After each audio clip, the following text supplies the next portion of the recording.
Hello. Hi. Thanks for stopping by on my channel. And if you this is your first time of visiting my channel, I just want to say thank you for stopping by to look at some of my videos. And if you are a returning subscriber, I just want to say thank you again for coming by, for stopping by to look at my latest uploads and my maiden podcast on this channel.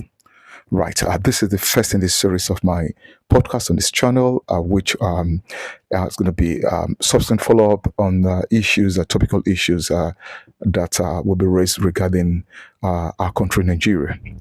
Right. Well, I have something. This today's maiden episode is going to be on something that has been on my mind. If you have been following through with my uploads, you will know this is something that I've constantly been working on, actively campaigning against the practices, the sharp practices in our country, Nigeria. For today, for my maiden podcast, my maiden episode, we are actually looking at something that just really came up, and I felt is to just quickly come up with this podcast to highlight some of the things which I saw in some of my comments and some of the videos I saw online. Yes, finally, it's good news. Diasporans, Nigerians in diaspora are finally waking up. I mean, finally waking up.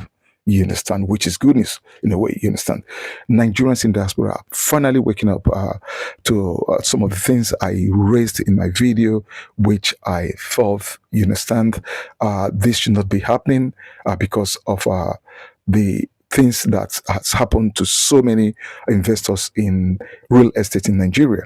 Right. In this episode, I'll be talking about 3 reasons why this is not the right time to invest back home in Nigeria. You understand? Again, just this is a note of caution if you are thinking of buying into real estate in Nigeria right now. Right, things have gone the other way, considering what we saw in the early days of real estate, in the birth of real estate in Nigeria. Things are gradually moving in the opposite direction. Well, I watched a video this evening and I just felt I should share this again because lots of people are still very gullible. They're still falling into the antics of these so-called property developers. Again, to sound a note of caution and to be in fairness to the property developers in Nigeria, not every one of them, like I would say, are into these sharp practices. However, it's actually very, very difficult to actually point out who and who is not involved. You understand? You've got to look, you've got to think, you've got to make sure you do your due diligence, you understand?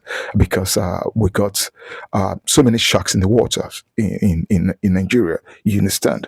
So I will be coming up with 3 main reasons why I would not advise anyone right now to invest in real estate in Nigeria. First of this is the very weak institutions in Nigeria. As you must have watched in most of my videos, you've seen some of the videos uploaded from last year up onto the very recent video, which was uploaded on EFCC. Again, I will be talking a lot about the weak institution in our country. The institutions are very, very weak. You understand? Because of the weak institutions, this has led to low trust, low morale in investment in the country because of the corrupt practices. You understand?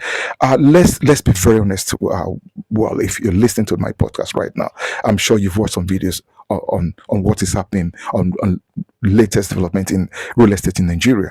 You will understand that if you've been honest with yourself, we have structures and systems and organizations in place that are in Nigeria that are actually, to be fair to them, to say the least, sorry, these organizations are fantastically ineffective. In the real sense of it, they are fantastically ineffective and fabulously corrupt. And again, if you're looking at these organizations we're talking about, which are actually meant to be the guidance of laws, and the guidance of the rule of law, the guidance and the safeguard for investors coming into the country to invest in real estate in the country. These organizations are intentionally failing to deliver in their internet functions. You understand? Because basically they lack the capacity and the authority or effectiveness to enforce the laws of the land. You understand? When it comes to monitoring, when it comes to supervision of the big dogs and the big guys in the property world. You understand? Well, I wouldn't want to say there are some elements of collusion or whatever you may want to put it. You understand? But again, I just want to say that these organizations that have been put in place, that are meant to be the guardian of the guidance of the law. You understand? I'll say they are, in the real sense, they are fabulously corrupt. You understand? We've said of so many cases where people go to court, when people go to the police station, people go to EFCC or go to wherever you choose to call it, wherever you choose to go. Nothing is being done. You understand? This is our system. That's how our system operates. So if you are intending to invest in a place like Nigeria, you've got to think twice. You've got to look at it very critically. You understand? To decide if it's something that you really want to invest in, because if you're caught up in the web of fraud, you understand, there will be no one to cry to because of the weak institutions we got on land in Nigeria. A system that is actually designed to intentionally fail investors, designed to intentionally fail in delivering its intended functions, and because they have intentionally backed off in many instances, in many occasions, when you cry out, you try to reach out to them. You understand?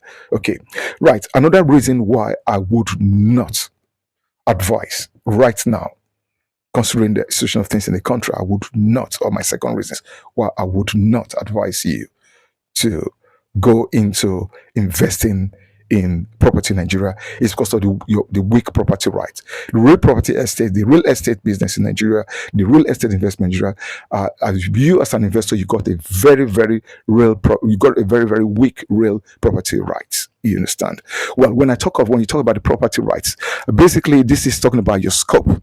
The scope of ownership. You're talking about, by definition, your scope of your scope of ownership, your fundamental right as the owner, as the investor in real estate.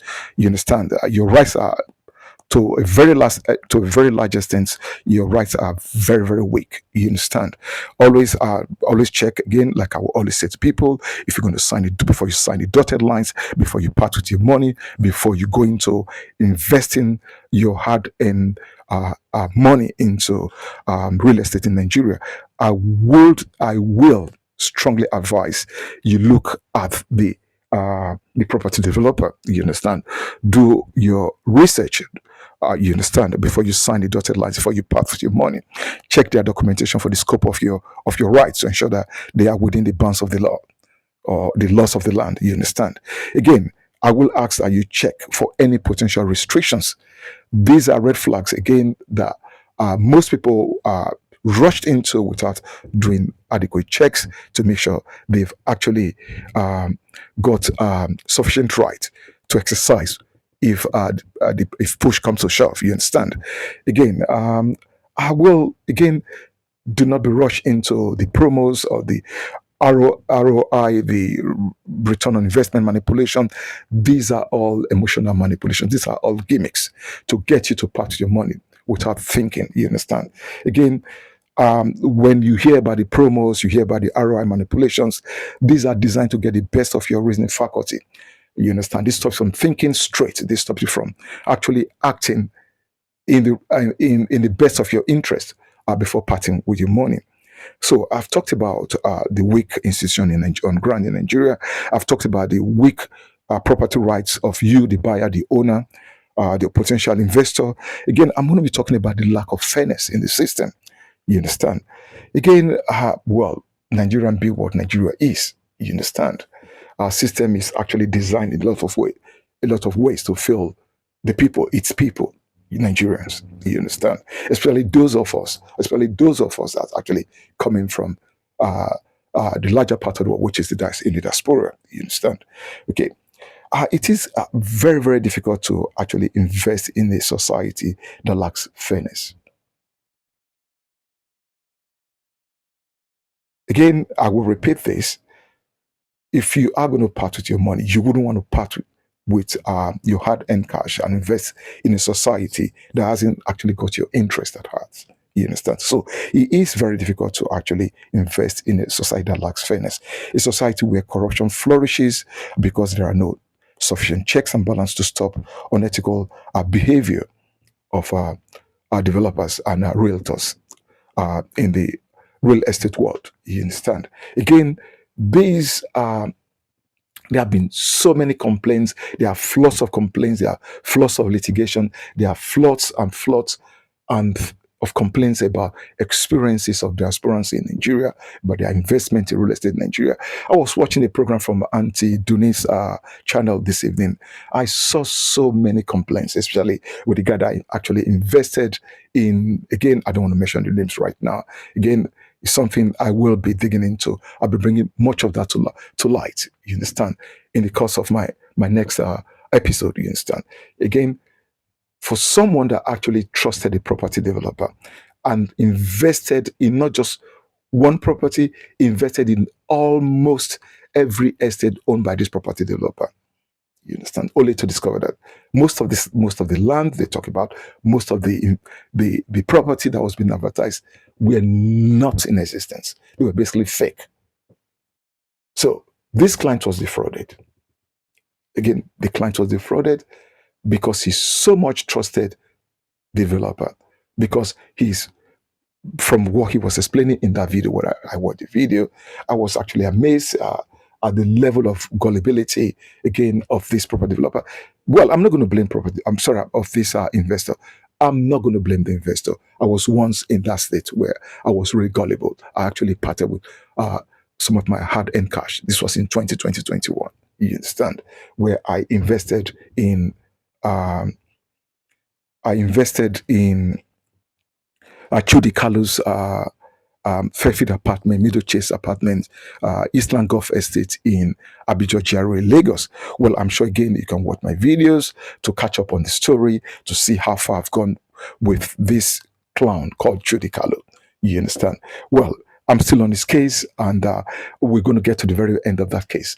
Like I promised, I will get to the very end of that case. Well, for those of you that haven't watched the video, I'm just going to give you a snapshot of what happened, a snapshot of what happened between myself and that property developer. You understand?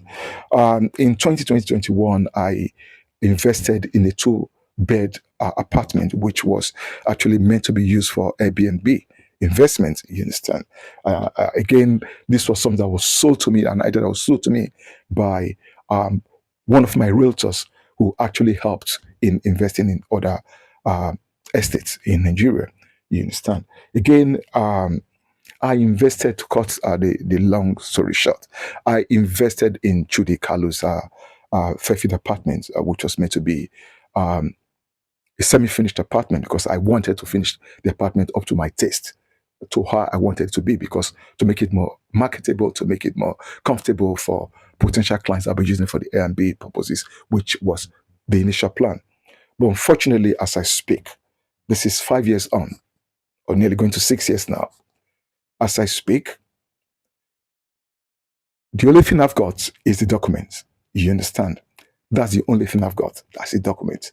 I haven't got the estate. Sorry, I haven't got the apartment. I haven't got my money back. I've got nothing from the so-called Chudi Kalu. You understand? Again, I wouldn't blame.